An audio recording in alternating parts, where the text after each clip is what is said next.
Olá, o meu nome é Pedro Brito, sou Associate Dean na Nova SBE e diretor da iniciativa Voice Leadership.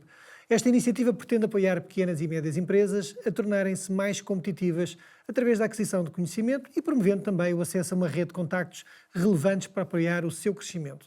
Para além do programa formativo presencial, a iniciativa conta também com conteúdos online complementares que pretendem explorar temas mais específicos de interesse das PMEs. Hoje temos connosco o Rui Borges, com formação em gestão e direção de empresas e uma vasta experiência em funções executivas como CFO e CEO em empresas multinacionais, com responsabilidades a nível da gestão estratégica e operacional.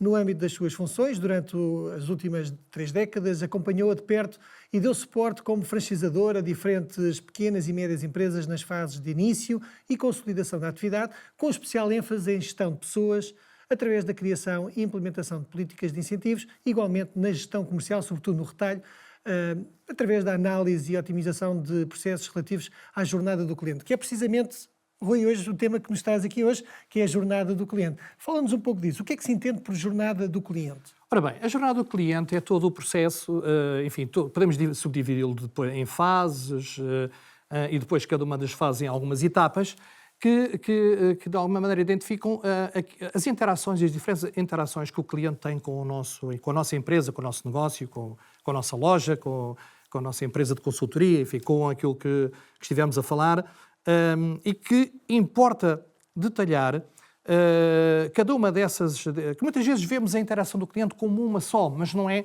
Há aqui diferentes fases que, do ponto de vista lógico, podemos separar e analisar cada uma de per si para poder ver em que áreas e que ferramentas devemos usar em cada um desses pontos, chamados pontos de contacto.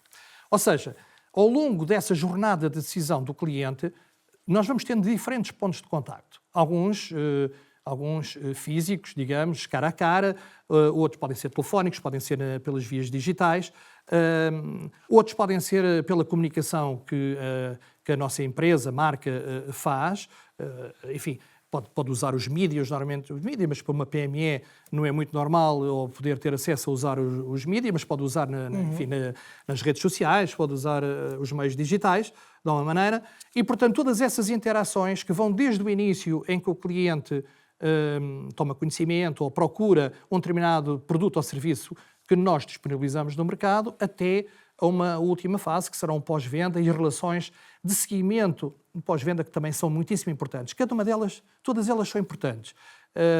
Eu diria que há algumas aqui que eu chamo de momentos de verdade, mas se me perguntares quais delas todas elas são importantes. Existem aqui os momentos de verdade. Então, como é que nós identificamos estes diferentes momentos-chave, estes pontos de contacto, para conseguirmos, então, fazer alguma intervenção para ter mais impacto na jornada do cliente?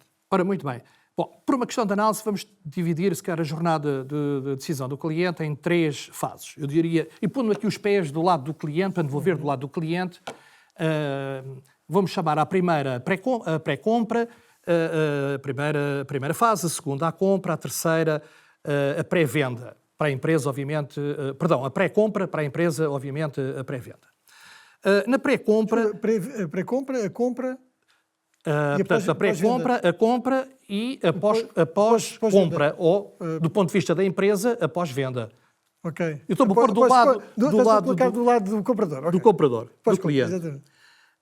Na primeira fase, portanto, a pré-compra, nós temos uma única etapa, que é uma etapa muitíssimo importante, que podemos chamar a descoberta.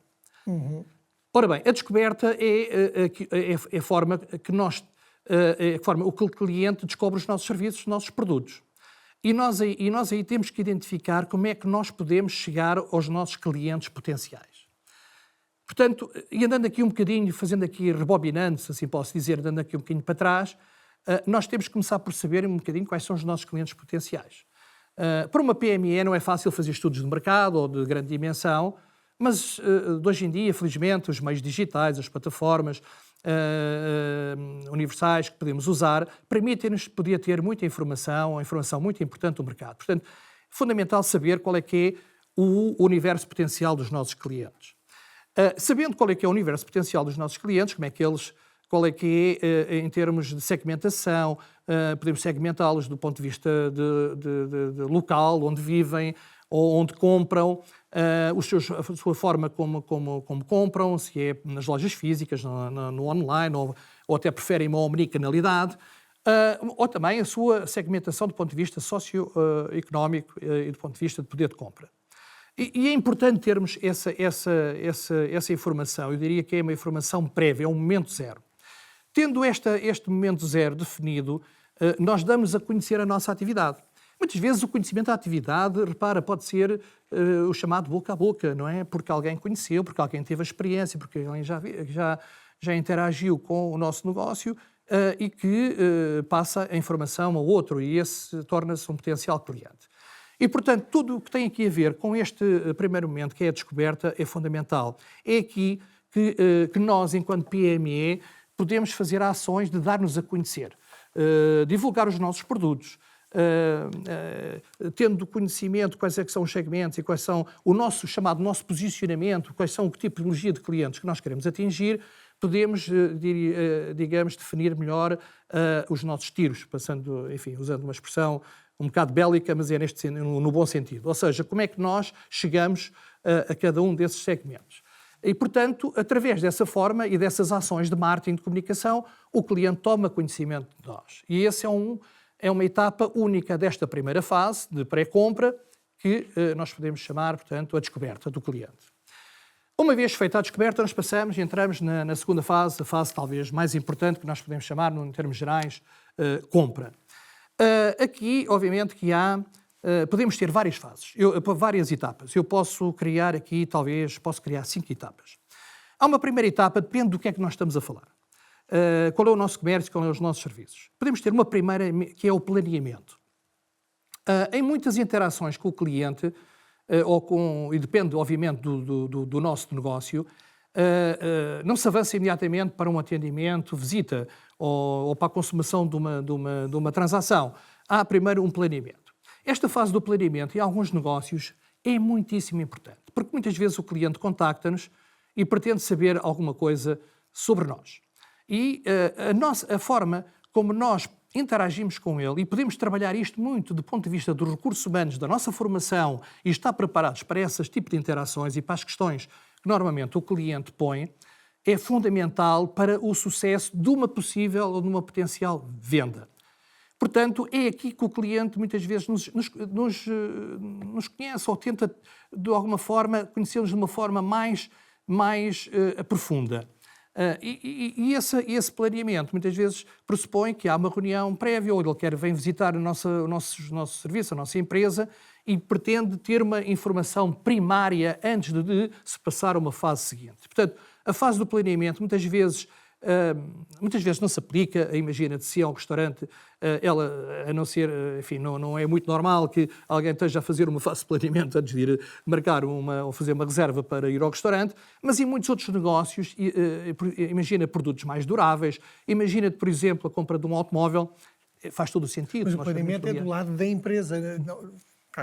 Por um ponto de vista da empresa, estar preparado para essa fase é muitíssimo importante. Depois, continuando, há aquilo que nós podemos chamar a visita, o atendimento. Ora bem, na visita e o atendimento acontecem aqui vários momentos de verdade, vários momentos importantes. É onde se cria a principal interação, porque aí o cliente já está, se nos visita, se já planeou a fase anterior a sua visita e se nos visita, é porque está predisposto a poder-nos fazer uma transação connosco. E para nós é muito importante, e agora estou-me a pôr do lugar da pequena e média empresa, do retalhista, neste caso, ou de um prestador de serviços, porque interessa-me, sobretudo, eu ter o máximo de conversão. Conquistar clientes é difícil e é caro, muitas vezes. Portanto, se eu aumentar a conversão, e a taxa de conversão no negócio de retalho é algo fundamental, ou seja, qual é que são as vendas que consigo confirmar, tendo em conta o volume de clientes que entram pela porta, se for física, se for na minha loja online, aqueles que entram no meu site e procuram e entram na loja online, é muito importante. E logo, muitas vezes, descura-se esses aspectos que eu, na minha perspectiva e pela minha experiência, são muitíssimo importantes. Durante a visita, pressupõe-se que eu já tenho alguma coisa para oferecer ao cliente, e o cliente já tem algum conhecimento daquilo que eu tenho disponível. E, portanto, aí eu tenho que estar preparado para poder fazer uma descoberta das necessidades reais do cliente. Muitas vezes, a descoberta das necessidades, que é algo fundamental, perceber o que é que o cliente realmente procura, pode dar lugar a uma outra etapa independente, porque aqui depende um bocadinho dos negócios, depende um bocadinho dos setores, e se eu tiver necessidade de criar esta etapa, depende, mais uma vez, do que é que estamos a falar, do setor, eu chamaria pesquisa, que é, no fundo, fazer uma análise que pode muitas vezes ser bionívoca, ser até em conjunto com o cliente e perceber qual é que é o produto que melhor satisfaz as suas necessidades. Porque o cliente pode ter uma ideia, mas se nós lhe pudermos dar esse aconselhamento e termos as nossas equipas comerciais de loja, ou que estão a fazer o atendimento telefónico, ou nos sistemas digitais preparados, isso pode-se traduzir, mais uma vez, naquilo que é o fundamental para nós, que é, no fundo, a conversão. E, portanto, este é o processo de compra. Aqui criam-se, de facto, momentos muito importantes, Pedro, porque criam-se interações. Se elas forem bem conduzidas, eu posso estar a semear positivamente futuras vendas. E isso leva-nos a uma coisa que muitas vezes é esquecida, que é o valor do cliente.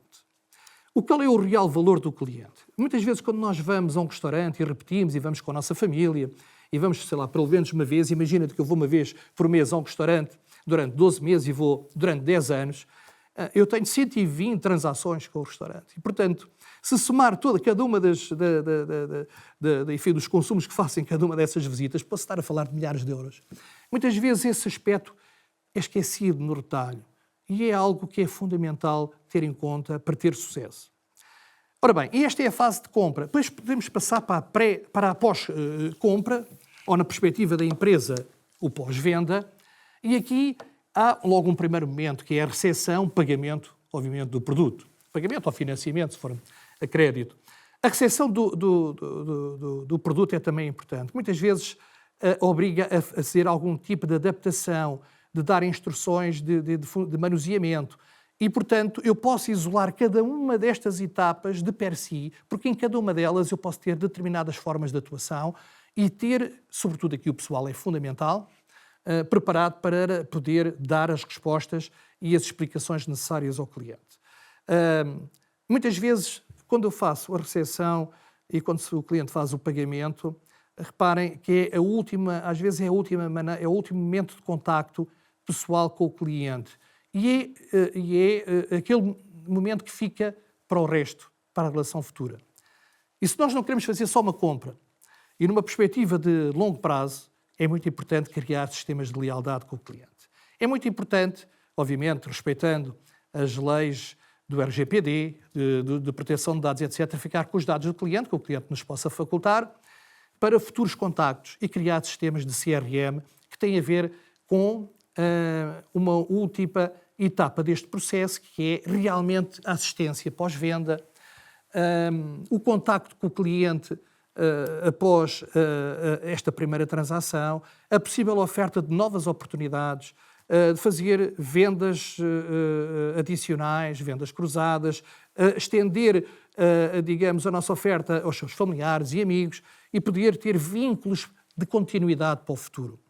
E, portanto, voltar a repetir o círculo mais tarde e fazer isto novamente e num processo sem fim. Imagino que com um impacto nas margens muito mais interessantes, porque não há o custo de aquisição que falávamos no início. Só para resumir aqui aquilo que aprendi sobre alguns dos momentos de verdade, como tinhas falado, dentro daquilo que é a jornada do cliente, independentemente de ser na área de retalho ou dos serviços, como tinhas referido. Falaste em 3 fases que depois podem ter de subetapas: pré-compra, compra e pós-compra, na perspectiva sempre do cliente. Exatamente. Do ponto de vista da pré-compra, há uma fase muito importante, que é a fase de descoberta, em que damos a conhecer o nosso produto, que pode ser via boca a boca, a divulgação de produtos de forma proativa, onde posicionamos o nosso produto com marketing, comunicação, não esquecendo que antes desse processo de comunicação ainda temos a fase de descoberta, que referiste ser muito importante, nomeadamente a definição de qual é que é o nosso mercado. A começar, quem é que são os nossos clientes, com uma boa segmentação, perceber qual é que é o poder de compra, as suas preferências, quais é que é a sua caracterização sociodemográfica,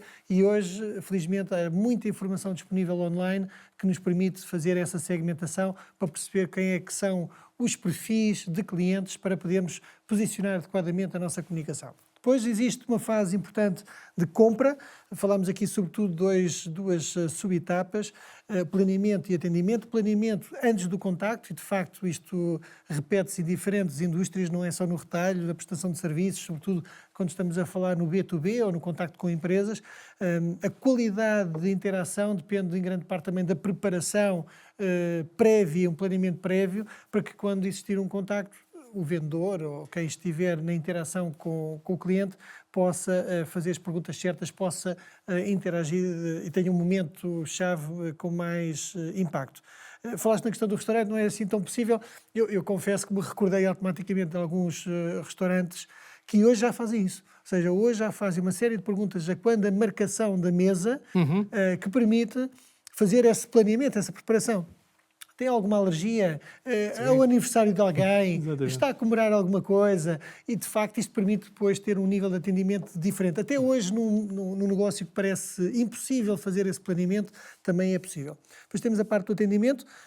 Eu acho que o tema que trouxeste sobre a importância de aumentar a taxa de conversão com cada visita permite, naturalmente, melhorar o portfólio de clientes e aquilo que é o chamado share of wallet, que é a quantidade de vendas que se consegue fazer a um único cliente. E há várias formas de o fazer. Uma delas é garantindo que eu estou preparado, passo anterior, preparado para ajudar o cliente a fazer a descoberta das suas necessidades e que pode levar, como tinhas dito, a ir a uma subetapa de pesquisa. O cliente pode ainda não perceber exatamente e posso ajudar a fazer essa pesquisa com o correto acompanhamento, com as equipas de vendas naturalmente preparadas. E isto faz reforçar o valor do cliente, como tinhas referido. Um cliente pode ter muitas transações ao longo do tempo e às vezes as empresas desvalorizam esse, estão à procura dos novos e ignoram o valor que esse cliente tem, que tem um impacto muito grande nas margens. Finalmente, pós-compra, que é a fase final, a recepção, pagamento de produto, mas acima de tudo garantir que o cliente tem um contacto especial que garanta a continuidade. Num serviço pós-venda, nos contactos futuros, garantindo que há um sistema informático que falaste no CRM, não é? Que é o Customer Relationship Management, que muitas organizações implementam, que é um sistema de manutenção e de gestão de contactos e de relação com clientes, até para depois no futuro garantir que pode voltar a fazer um novo ciclo com novas ofertas, novas promoções, etc. É mais ou menos isto, Rui. É perfeita, Pedro, sintetizaste muito bem. Se me permites só acrescentar dois pontos muito importantes.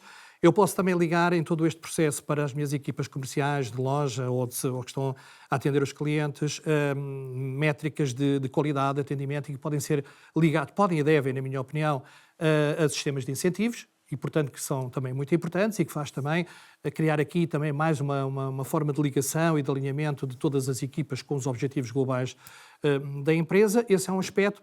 E o outro é um bocadinho, Pedro, e acho que é muito importante toda esta vossa iniciativa, o Voice, que é fundamental, que é desmistificar que uma pequena e média empresa, pelos meios atuais, felizmente, consegue ter ferramentas disponíveis, consegue ter formas que não são demasiadamente complicadas. Portanto, vamos descomplicar estas temáticas, porque são possíveis fazer de uma forma relativamente simples, mas vamos ser também um pouco formais, porque é importante ter alguma formalidade nestas coisas, e poderem ter acesso, digamos, a aspectos que há 10, 15 anos, talvez até ou mais, ou enfim, 10, 15, 20 anos, só estavam disponíveis das grandes empresas e mesmo assim com algumas restrições. E neste momento elas estão disponíveis, portanto o desafio é vamos usá-las, PMEs, e vamos tornar vamos fazer crescer a economia portuguesa com o desenvolvimento das nossas pequenas e médias empresas, porque penso que há muito talento em Portugal, há muita capacidade e eu penso que podemos fazer muitíssimo mais, se todos dermos aqui algum contributo. É por isso que aqui estamos. Obrigado, Rui, uma vez mais, e até breve. Muito obrigado. Obrigado.